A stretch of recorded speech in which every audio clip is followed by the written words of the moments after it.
Hi there, this is Alvin, and welcome to the Kickstart Commerce podcast, where we share search marketing and domain name investing strategies to help grow your business.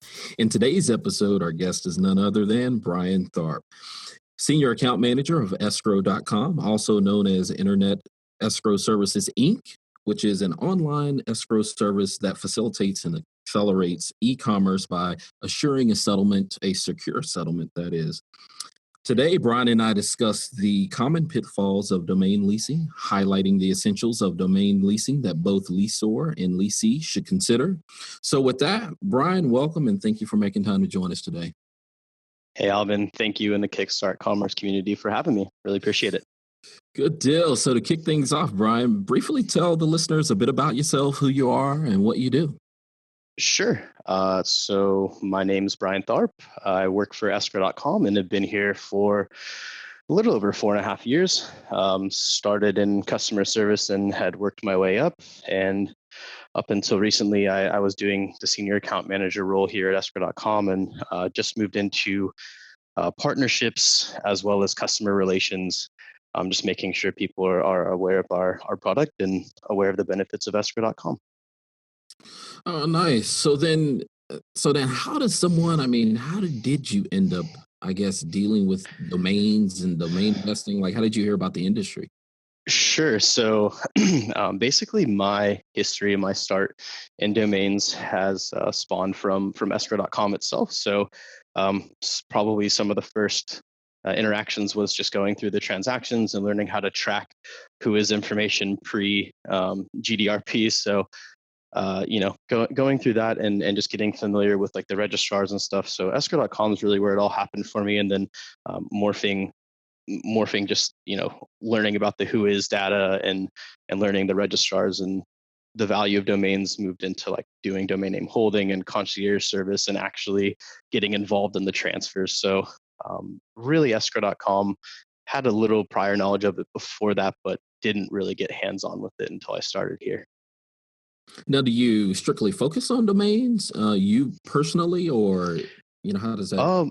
Sure. So, domains are definitely a big focus of mine here at Escrow.com. I'm also really interested in vehicles. I've always loved cars. That's another big part of Escrow.com is vehicles and boat transactions and stuff like that. But domains are probably my favorite. Like, it holds a really special place to me. I really love the community. Was actually just out at a cruise for Hexanet in Vancouver with the domaining community. So I'd say the domaining world probably has the closest part of my heart, so to speak, in the business world. Now, how you speak of that Hexanet cruise, how was it? Oh, it was awesome. It was great. They had a really lovely boat, and there's a great panel. They were just discussing. Canada, right? Yeah. I was out in Vancouver, so they did a nice little cruise around the islands, or excuse me, Granville Island, and it was about for a few hours. But you had a really good chance to meet some new and upcoming people in the domaining world. Learn some things from the panel, and do all that while just kind of mixing around. I think they had like three stories or something on the boat. They did a really good job. Shout out to Hexanet for that one. That was really cool. Nice. Well, kind of changing gears here and more Sure. more along of what we're here to actually talk about, which are the common pitfalls of domain leasing. So, obviously leasing is nothing, it's nothing new under the sun. There's leases for all sorts of things. I believe you had mentioned escrow deals with vehicle transactions. And so obviously you can lease a vehicle, you can lease physical real estate. Those are common, but explain to our listeners, how common is it to lease a domain name and how can all parties protect themselves? Sure. So leasing of a domain name is a bit more common than people would think. We tend to get deals, new deals weekly, almost daily here at escrow.com. But for those people that are getting into the domaining world, fresh and just kind of bright-eyed to the whole situation, domain leasing isn't something that really pops to the top of their list. So a good way for people to protect themselves in the situation is, one, make sure that you kind of done some due diligence on the domain name, making sure that the other party who's proposing to sell it to you or lease it to you actually owns the domain name. And two, you want to look for a safe payment solution where as like that's where escrow.com can step in and provide you that platform to set a deal of this magnitude up. I think that's the biggest thing for people to know, is that there are places out there that can facilitate this type of transaction for you.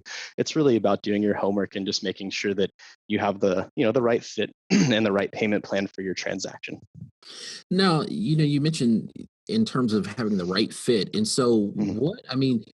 in your opinion, what have you seen or experienced that would make a domain one that is eligible for a lease? Obviously, you don't want to set up a situation. I mean, would $1,000 meet that threshold, or is it something like 5 figure, 6 figure, 7 figure? Sure. So I mean, look, everyone's price range is going to kind of vary for them, and everyone's payment schedule is going to vary depending on how much they want to actually invest into this business, right? So if it's someone who's just starting out and they're not really sure if they're going to carry through, or they're just kind of doing a small online marketplace where you link in through one of these other app stores, then you might want to go with a smaller deal. Like we've seen transactions that fall within the lower price range that you had mentioned, that get paid out over a few months. Ideally, the service is used for transactions that are in the higher dollar figures and that are going to get paid off over a series of months, if not years. Um, but I mean, again, you have a real mixed bag when it comes to this transaction type, because again, you can invest in a domain name without taking too much risk, or if everything's going well and you're really excited and you had a good start to whatever product or project that you're running off this domain, you can always opt in to pay that domain off faster with the payment plan. Gotcha. Now I know, there are people out there who would chance it and they say, why? I mean, why use an escrow service? Obviously, you can do a good old handshake or honor system, but I mean, explain to our listeners kind of what issues kind of arise from using an escrow service versus not using one. Absolutely. Glad you asked that one. The big thing there is, while you could do it with a digital handshake, so to speak, I mean, reality is that this is the internet. It's very similar to the wild, wild west, right? Like sometimes you don't know who you're dealing with. You find a domain from someone completely on the other side of the planet. Everything sounds good in the emails, and you guys agree to certain terms and conditions. But fact is you don't really have anything in writing. So big thing to do is make sure that you're putting a transaction through a place where, one, it's licensed and secured. Two, you have the ability to monitor the steps that are occurring in the transaction, like any timeline notes or any any crucial steps in the transaction that you want to have visually accessible to you. Um, like almost milestone checkpoints along your payment plan, so to speak. And three, just being able to have that assurance of having an agreement in place, outlining your payment schedule, declaring what responsibilities lie on the buyer, the seller, the lessor, the leasee, as well as the entity that you're using, such as escrow.com.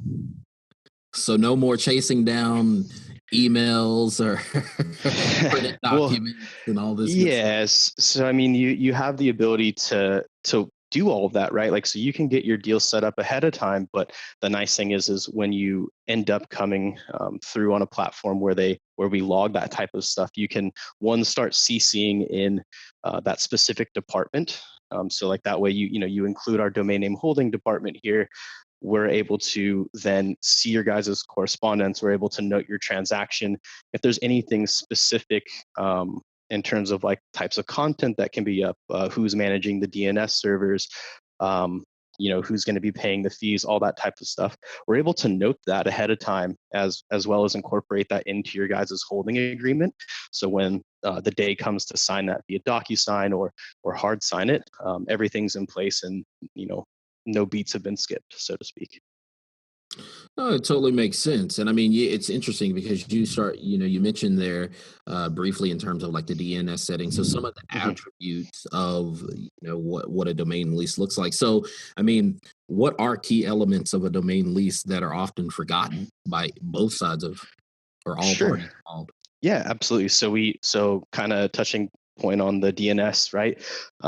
We allow buyer, seller, in some cases broker, and if all parties would like, escrow.com to manage the DNS. So we offer a variety of DNS management services there.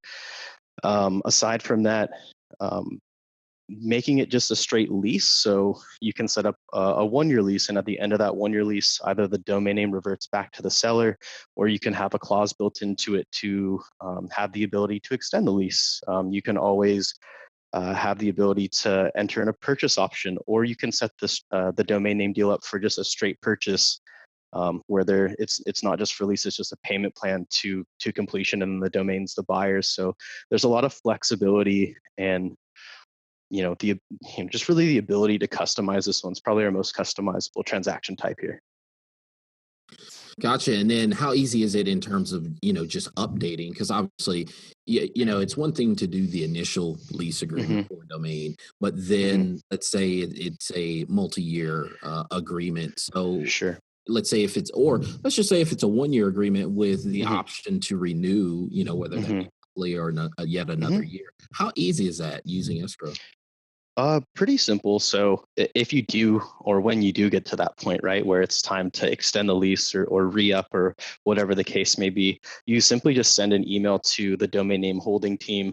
From there, one of the representatives will pull that request and address it accordingly. So if you are extending, what it really takes from there is a simple payment schedule amendment. So we would just say something along the lines of, these parties have agreed to extend their lease based upon the previous payment schedule, and so on and so forth. And we just update that amendment, have people sign it, and we just continue the payment plan through escrow. Gotcha. So then at least, bare minimum one, make sure you cite the domain name that you're leasing for the Correct. parties involved. And then Hmm. at what, I guess, whatever that purchase amount or lease amount is, and then for how Hmm. long is likely, I guess you'd say, the bare bones basic. Correct. And not only are you doing this, together, you and the other party, but when you actually set the transaction up through escrow.com, we give you that ability to outline your payment schedule. So when that transaction comes through into our platform, and let's say an account manager or customer service rep opens that transaction here, we're actually able to see the outlined payment schedule that you and the other party have entered into the system. And then we can also develop your guys's holding agreement based upon that payment schedule that you've entered into the transaction directly. Okay, makes sense. Makes sense. So then, it's interesting because when I think of leasing, I think of automatically my mind kind of goes to car leases and how Hmm. they work. Sure. So, to a certain extent, what's interesting to me is oftentimes in terms of a lease agreement, it's almost much more treated as a rental agreement. And Hmm. so that being said, I think one of the interesting things about domains is actually set it up for a lease purchase option. And Yeah. so, my question there is why should either party opt to include a lease purchase option as a part of their agreement? Um, well, I Or mean, should they, I or guess, do they? well, I mean, again, the nice thing about this transaction type is it's really up to the parties as to what they want or don't want to include. I guess if you really wanted to, make a little bit more off the end, in terms of just that exercising that payment option, like let's say you had it listed for, you know, one straight purchase price, but then you wanted to lease it out and then possibly exercise that purchase option to meet or exceed that original purchase price you had set, you can do that. But I mean, people are pretty flexible at that point. They don't have to enter it. Like some people just like to lease domains, have them go back into their portfolio and then release them out. Other people might want to do a separate clause on the purchase agreement that attaches to their own outside agreement. So there could be multiple reasons why someone wants to add that payment option clause into purchase option clause, excuse me, into the holding agreement.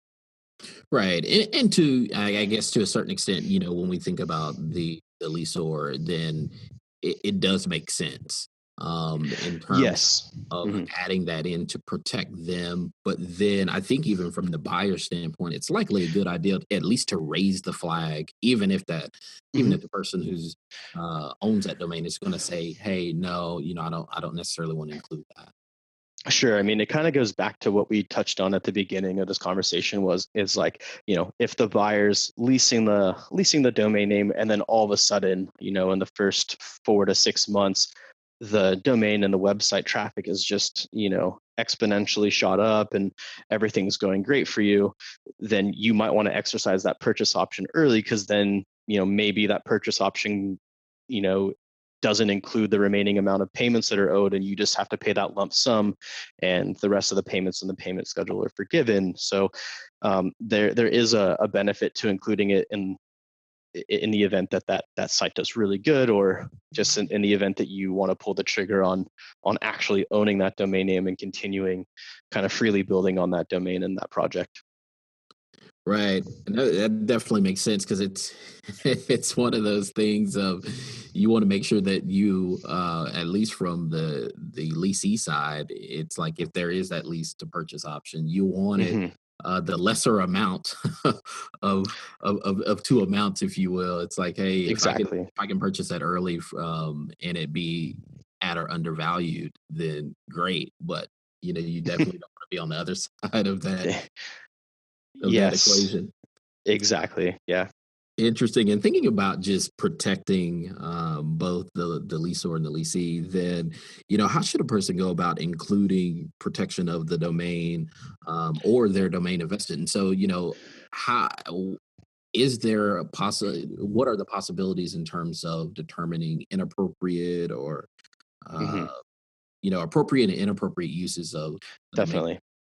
Definitely. So this is a question that we've had, and obviously a term that we've had to incorporate in previous deals. So, we're going to have concerned buyers and sellers that come on and just say, "Hey, I don't want this specific content on here. If any of this content on here, then these are the repercussions." So in that event, like obviously we're a neutral third party. We want everyone to play fair and have a smooth transaction. So as long as both parties are in agreement with that, and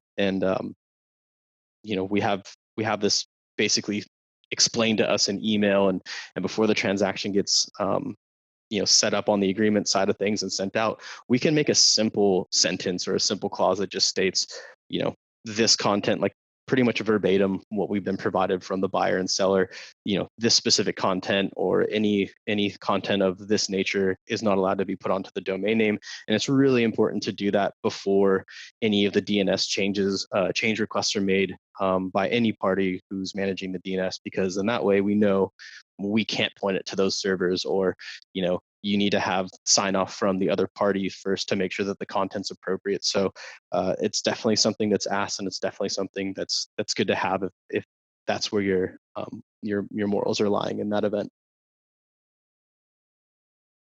So then, in terms of some of those inappropriate uses, I mean, Hmm. I start thinking through now. You mentioned obviously making sure that content Hmm. is one that likely is, I guess you say, one that either you have the right content on there or you Hmm. don't. But obviously, Hmm. you don't want a kid's website showing adult material Correct. and the like. But then, I think about it and are there clauses, or have you ever seen clauses that are specific to like that? I guess keep the leasing from like buying domain traffic or buying any sort of web traffic. So I'm sorry, can you rephrase that? So like basically you Yeah. asking me, are they refrained from allowing to run traffic through the site or anything like that? Correct. Or, because like you have sites out there that you can go out and buy traffic Hmm. from Hmm. from these third party sites, and they'll Hmm. in turn send traffic over to a given website. And so a lot of times, domain owners, they don't necessarily care for those type of activities because Sure. they could be automated bots, it could be Hmm. spammy sources of all sorts. So is that what are the common, I guess, things that both leasee and leaseor should watch out for in terms of listing explicitly? So like buying website traffic. Are there any others to be out on the lookout for? Yeah, I mean, look, it's really just making sure that the buyer and the seller, the lessor and the leasee come to an agreement on what they do and they don't want on the site, and want to make sure how they want to protect the domain name's integrity. So, um, you know, realistically, the parties, if they want to do something like that, that's going to be their own decisions, outside of us. If they Right. explicitly come to us and say these things cannot happen, we don't want it. We don't want any name servers, or we don't want any traffic pointing to these sites. Then we would note that and keep that from basically happening on the updates on any DNS things that we have to do from our side. But if there's nothing that's mutually agreed beforehand, um, and the buyer and seller, excuse me, the buyer wants to make that part of their domain setup, that's really up to them. But just make sure everyone in the transaction crosses their T's and dots their I's, so to speak, before they get into it, because at that point you would have to retroactively agree to remove something, or get Right. both of them to come to the same page at that point. Right. And not that escrow necessarily addresses this, but it's really up to the Hmm. buyer, I guess the leaseor and the leasee to figure out in terms Hmm. of, obviously, like, we start talking about brand value. So Hmm.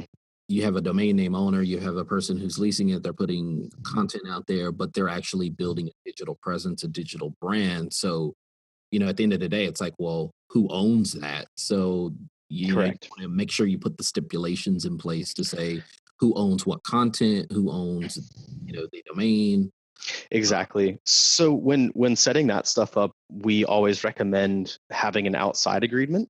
There mhm. there are certain things, due to the fact that escrow.com's a neutral third party, that we can't enforce, that maybe the buyer and the seller, or the lessor and leasee, have agreed to prior to entering the transaction with escrow.com. So I always recommend, hey, have an outside agreement that outlines, to the point of exactly what you guys need, what criteria is to be met, certain things for certain monetary values to be exchanged, like that sort of thing. You really want to be as detailed as possible in that outside agreement. So then that way, if anything that escrow.com couldn't enforce, you could then, like you were just saying, then you could address that with the other party and say, hey, look, this is what we agreed to beforehand.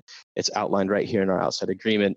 you know let's let's do the honorable thing and follow what it says here. So I always recommend that, to do exactly what you're just talking about, in specifying everything that needs to be specified in that content and server exchange.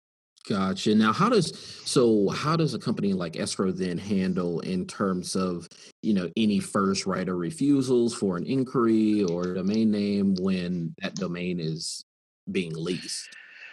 Sure. So when we get the domains in these types of transactions, we do like to set them to private. That way, none of the parties get bothered upon it. If we do get an inquiry, we will notify the parties, like, hey, this person asked, but we don't like to we don't like to get involved in that so much. Like, we obviously will let the parties know, so then they can discuss something if they'd like to, but we never address the party that's inquiring about the domain and say, oh yeah, it's for sale, or anything like that. We always go back to the owners. We always go back and make sure that they're informed of what's going on with the domain that's being sold. So Right. So yeah. being the middleman between, I guess you'd say, buyer seller here, it's that Correct. you receive that Hmm. information, but then once you distribute it to both buyer and seller, you kind of back away and let them. Ex- exactly. Yeah, we just say, hey, just so you know, this person emailed this domain. Just want to let both you and the seller know, or both you and the buyer know, that this is going on. Let us know how you'd like us to proceed. Gotcha. If that's just like shutting down email communication, that's fine. If it's forwarding on the emails to both parties for the remainder of the transaction, that's fine. But essentially, like, yeah, like you said, if we're a neutral third party, we'll pass it on and just take a step back and let the transaction continue running. Gotcha. So is that a common experience that you've experienced across the number of domain leases that you've seen? It's not too frequent. I've seen it happen a few times over the last 4.5 years, but I couldn't tell you. It's very common. I can't remember the last time it's happened, to be honest. Gotcha. Gotcha. So then moving right along, then what should involved parties consider writing into the lease agreement, like to guard against default behavior of either party? Well, so the nice thing about our domain holding agreement is we actually do have a section that's addressed specifically to the cure period. So that way, in the event that a buyer does miss a payment, the seller has the ability to start a cure period. Our default's 5 business days or 1 calendar week for a buyer to submit a late payment after the seller has notified us to start that cure period.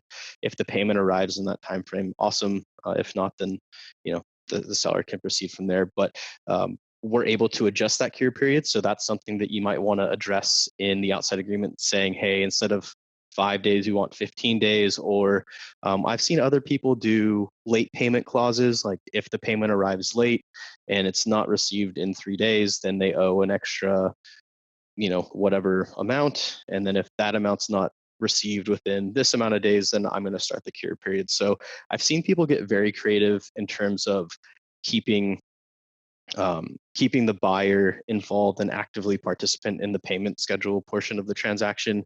For the seller, I mean, they, really at the point of the domain name getting transferred into escrow.com's account, they just kind of need to receive their payments. It's a bit harder for a seller to default in this type of transaction than the buyer. Right. Now, in these types of transactions, Hmm. which obviously you talked about, the default period, the cure period, Hmm. Hmm. then just in general, like, what does that, walk us through kind of a process of, let's just take an example, buyer makes payment. Hmm. Walk us through that process, what typically happens and how much time elapses between when buyer makes payment to when, seller receives. Sure. So our goal here is to get those payments in and out as fast as possible. So typically, what that process here looks like is it's a little bit more of a high touch situation, since this is more of a white glove service, right? So what happens is the buyer submits their funds. Once those funds have arrived in our account, our payments team will notify myself as well as the rest of the team. Hey, we've received X amount of dollars for this transaction. From there, once we receive that, we look at the transaction, we make sure that the payment's current, right? So make sure it's not last month's payment, or we also make sure that in case they paid ahead, we want to make sure that we're tracking that type of stuff. Once we figure out which payment that is, or make sure that it's not late payment, we hop in and just say, hey, buyer seller, we've received X amount of dollars. We're now dispersing to the seller via their disbursement method. Your next payment of X amount of dollars is due in September. Once that's been submitted, those funds are released the same or following business day. So usually from funds in to funds out is the same or following business day, depending on the time of day those funds are received. Gotcha. And so is that in terms of kind of jumping back here to those default payment terms? Hmm. So Hmm. is that something that's already built into escrow system, or is that something that buyers they need to negotiate outside of escrow system, if you will?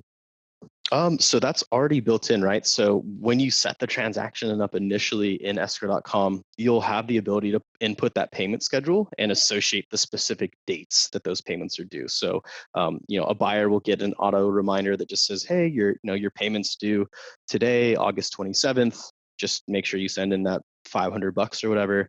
Right. They go ahead and initiate that wire, or in.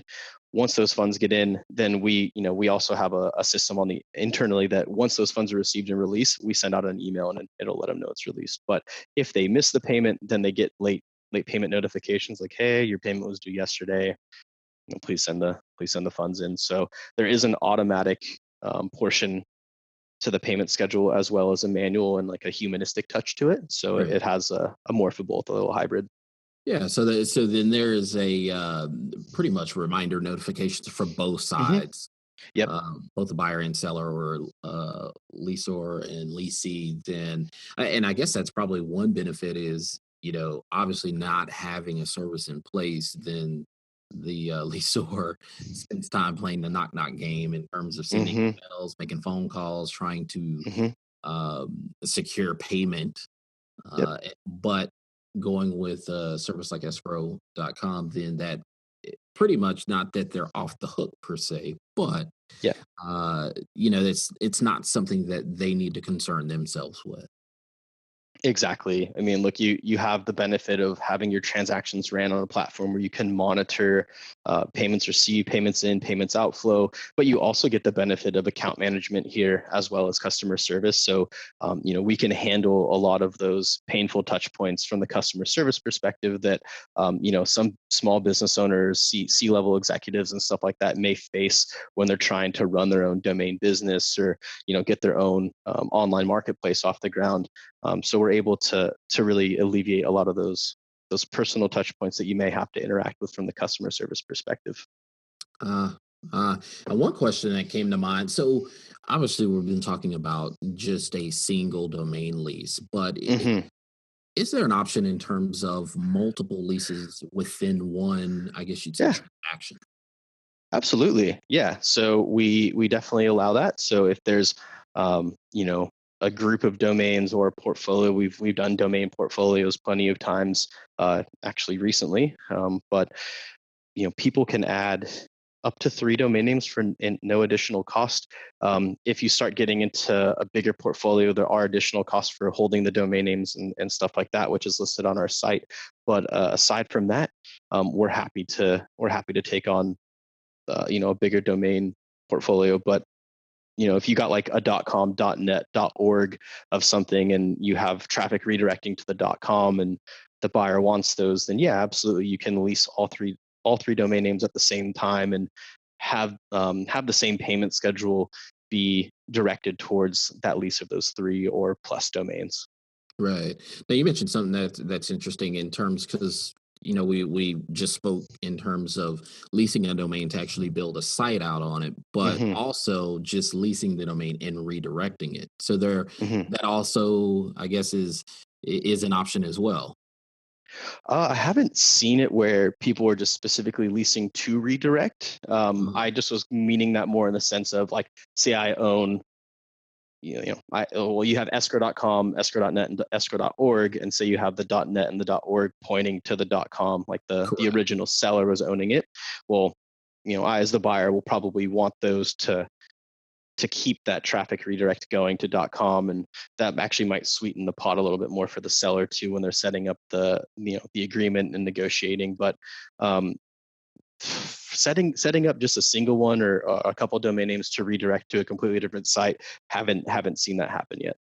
Right. And likely is the case, I would imagine it would have to be a very lucrative domain to do such a thing. It just for as an example, not to say that shoes.com is owned by anyone, but just Mhm. using it as an example, it'd be like leasing shoes.com to where the person who owns it doesn't necessarily want to sell it, but they would, they're open to redirecting that to some other site for payment. So it That could happen. it could potentially be a possibility. Again, that would have to go into their prior negotiations and the outside Right. agreement. But there's no reason why I couldn't see it happening. Might need to just check with both the parties and stuff, but Right. I'm sure it'd be fine with them. Right. So that Yeah. so that's interesting in terms of the that multi-domain single, I guess you'd say single transaction or single lease Hmm. Yep. transaction. And so now you said that's up to three, and then anything more than that is additional costs. Yeah. Yeah. I mean, it's listed on the site. I mean, realistically, getting it to that many domains isn't a common occurrence, but it does happen occasionally.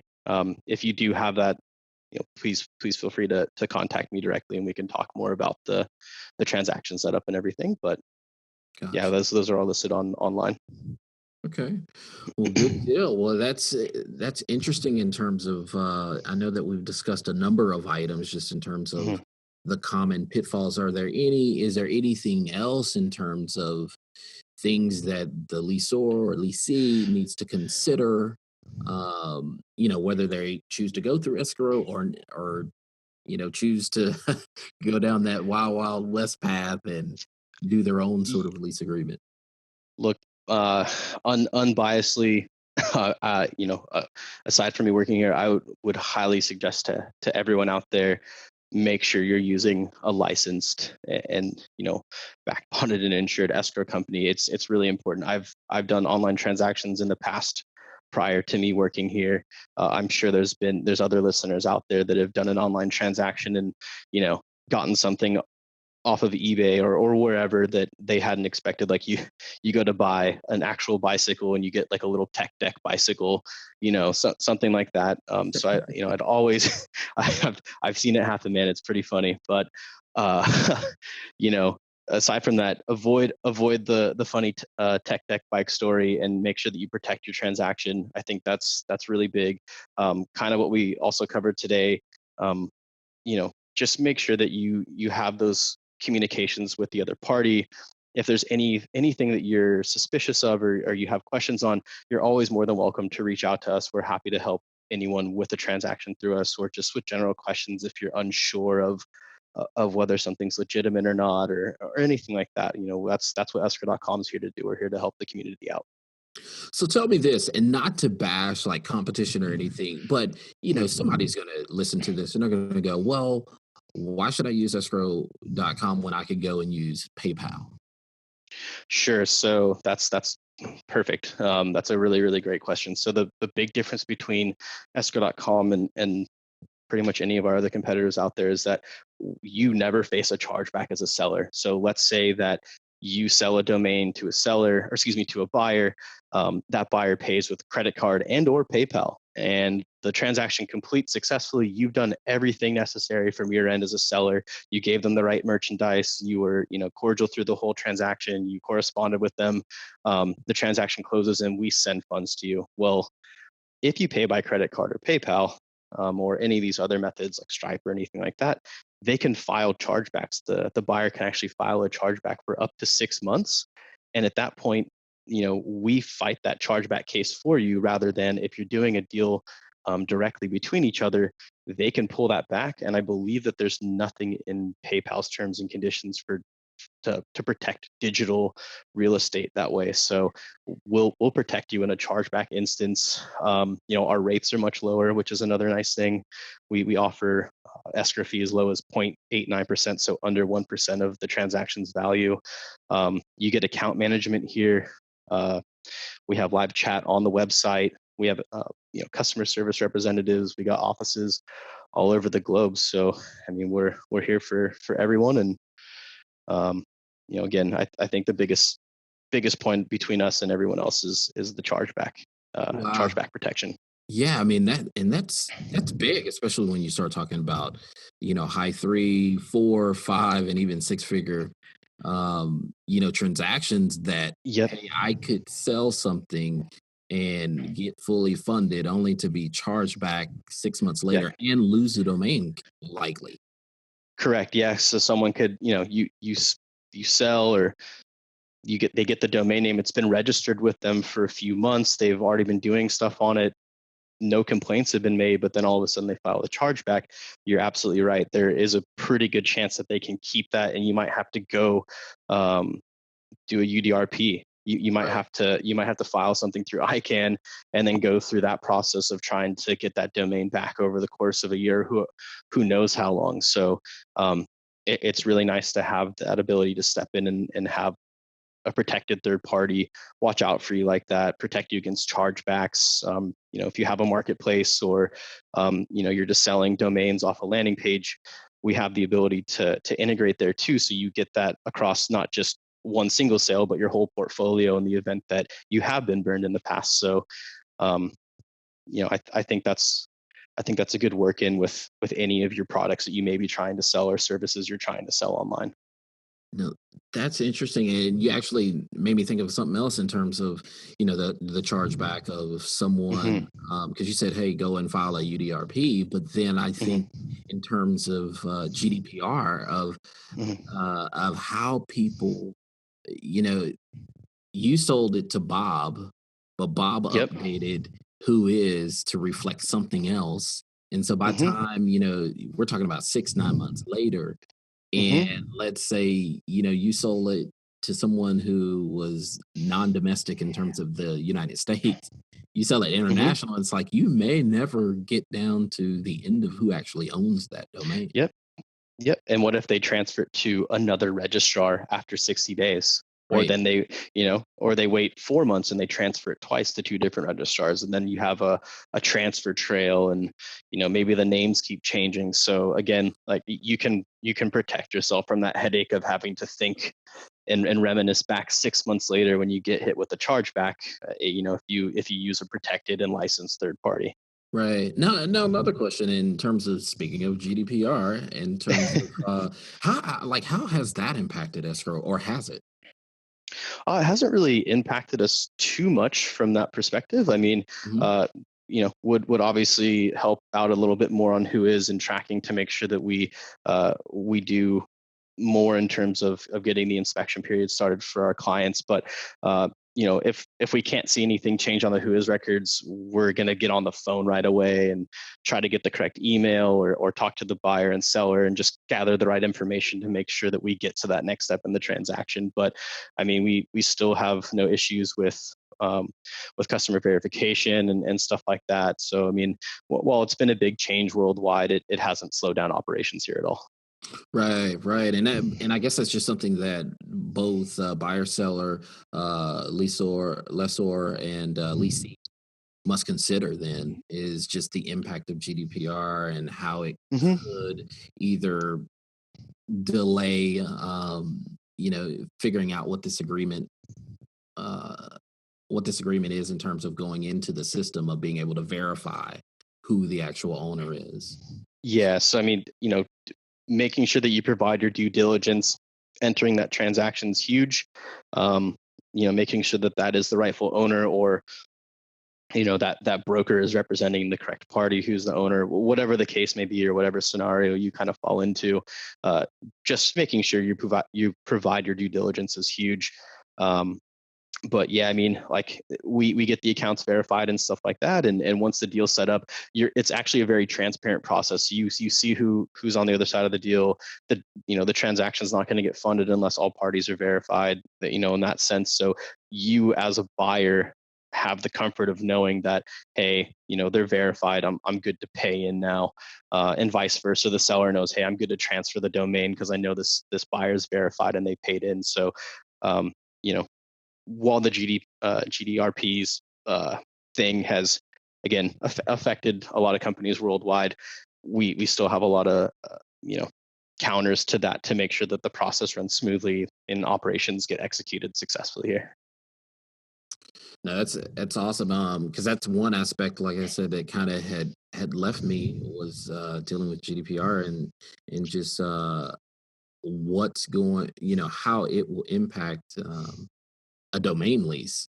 I mean, Hmm. obviously, you got to know the owner is who they say that they are, and that they have actually own a given domain. So that's interesting. So, last but not least, I mean, is there anything you would like to share with our listeners? Any upcoming events or any thing going on with escrow? Um, Escrow, let's see, we released a new product feature called Escrow Pay, which is pretty cool for people out there that have domain name landing pages, or just have a bunch of domain listings that they want to have a nice, easy one-click checkout solution. Escrow Pay is pretty cool for those people that have multi-vendor or double-sided marketplaces. We have a fully functional integrated API. So basically, everything that we had talked about earlier on this podcast in terms of domain name holding, transaction setup, stuff like that, you can have that integrated into your website or your platform directly. So when those transactions get started, they already have all of the specified payment schedule things lined up for you. So that's some cool new stuff that we have out for escrow.com. Events coming up. We'll be attending, it's called Rakuten Optimism, out in San Francisco in September, as well as the Merge conference out in Florida. Oh, good. Then we'll get to meet in person Yes, sir. out there in Florida. As many of you know, I'm official moderator for the domain conference there at Merge, which is September 14th through the 19th. And so you can get more information on that at merge.show. So yeah, Brian, man, I'm looking forward to meeting you there. Likewise, Alvin. Thank you so much, man. I really appreciate it. Yeah, definitely. And with that, we're out of time. So thank you, listeners, for tuning in to Kickstart Commerce, where we share search marketing and domain name strategies to help grow your business. Please subscribe to this podcast via iTunes, Google Play, Stitcher, or Podbean. Last but not least, please visit kickstartcommerce.com to subscribe to the weekly newsletter sharing tips and tricks about the disciplines of digital strategy. Thanks, and that's all for now.